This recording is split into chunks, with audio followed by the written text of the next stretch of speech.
The dogma of the Immaculate Conception is relatively recent. It came in the second half of 2 centuries ago, the 1800s. The dogma of the Immaculate Conception is a dogma, it's a leitmotif that was swinging inside the Church since centuries.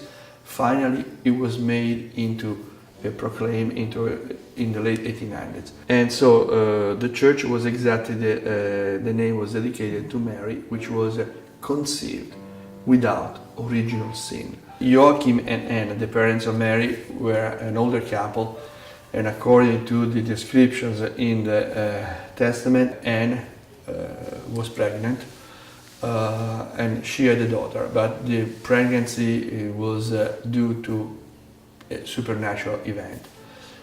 This says that Mary also was conceived without original sin. And the Church of the Immaculate Conception in Macerata, it's as the title exactly of this particular event. The church can be labeled as a sort of neo-Romanesque architecture. Not Romanesque, but neo. The neo-Romanesque, all those styles, neo-Gothic, neo-Romanesque, neo-Egyptian, they all developed in the second half of the 1800s, following the neoclassical.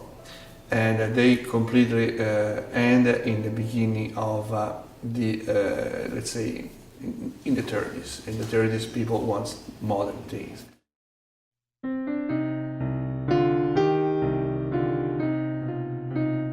I remember some stucco elements which were on the facade that fell down, and so for security reason they needed to first, to see that everything was sound, because if people pass by, careful in their hand. The neighborhood that around the church is a neighborhood of middle-class people, mostly employees.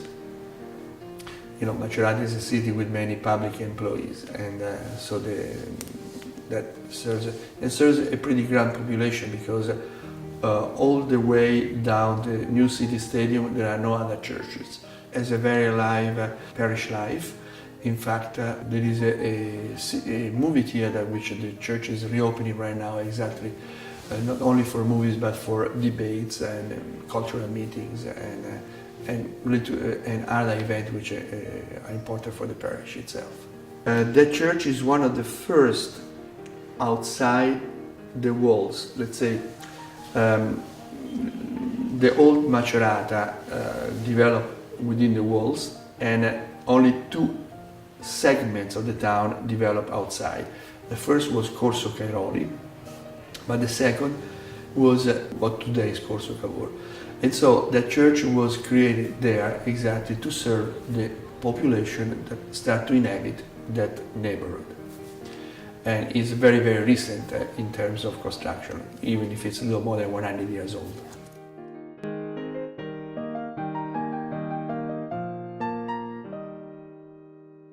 There was a big work in cleaning the facade and bringing all the different decorations which are attached to it to a new splendor.